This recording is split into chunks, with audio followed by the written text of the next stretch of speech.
যুক্তরাজ্যে সাম্প্রতিক স্থানীয় নির্বাচনী ময়দানে বড় ধরনের ধাক্কা খেয়েছে ব্রিটিশ ক্ষমতাসীন দল লেবার পার্টি। এই বিপর্যয়ের পুরো দায় এখন গিয়ে পড়ছে ব্রিটিশ প্রধানমন্ত্রী স্যার কিয়ার স্টারমারের উপর। প্রকাশ্যে স্টারমারের পদত্যাগ দাবি করেছেন লেবার পার্টির অন্তত ২০ জন এমপি। কেউ কেউ আবার দাবি তুলেছেন স্টারমারকে এখনই তার বিদায়ের সময়সীমা বেঁধে দেয়ার।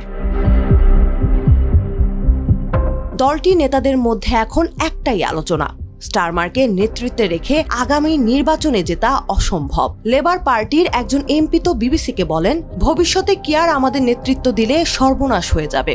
এমনকি লেবার পার্টির শক্ত ঘাঁটি হিসেবে পরিচিত ওয়েলসেও হারের জন্য সবাই স্টারমারকেই দুষছেন। ভোটারদের মনোভাব তুলে ধরে আরেকজন এমপি বলেন, মানুষ লেবার পার্টিকে ঘৃণা করে না, তারা কিয়ারকে ঘৃণা করে।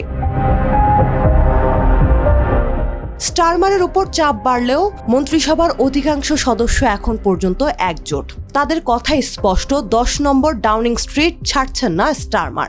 তবে তাদের এই সমর্থনেও মিশে আছে সংশয়। লুইস হাইগের মতে, সরকারে দ্রুত বড় কোনো পরিবর্তন না এলে স্টারমারের পক্ষে পরবর্তী নির্বাচনে দলকে নেতৃত্ব দেয়া সম্ভব হবে না।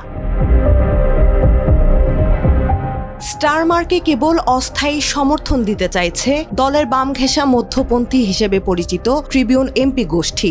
গ্রেটার ম্যানচেস্টারের জনপ্রিয় মেয়র অ্যান্ডি বার্নহ্যামকে ওয়েস্টমিনস্টারে ফেরানোর পরিকল্পনা তাদের। এই লক্ষ্যে স্টারমারের বিদায় সূচি জানার অপেক্ষায় ট্রিবিউন এমপি গোষ্ঠী। বার্নহ্যামকে এর আগে নির্বাচনে দাঁড়াতে বাধা দিয়েছিল লেবার পার্টির জাতীয় কার্যনির্বাহী কমিটি। তবে এবার বিদ্রোহীরা দমে যেতে নারাজ।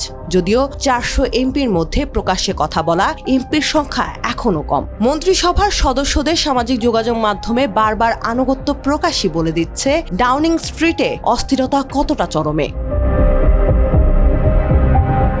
এবারের নির্বাচন ছিল নানা রেকর্ডের সাক্ষী। উত্তর লন্ডনের ক্যামডেনে গ্রিনসদের কাছে পরাজিত হয়েছেন প্রধানমন্ত্রী স্থানীয় লেবার নেতা। এসেক্সে কনজারভেটিভদের দুর্গ গড়িয়ে দিয়েছে রিফর্ম পার্টি।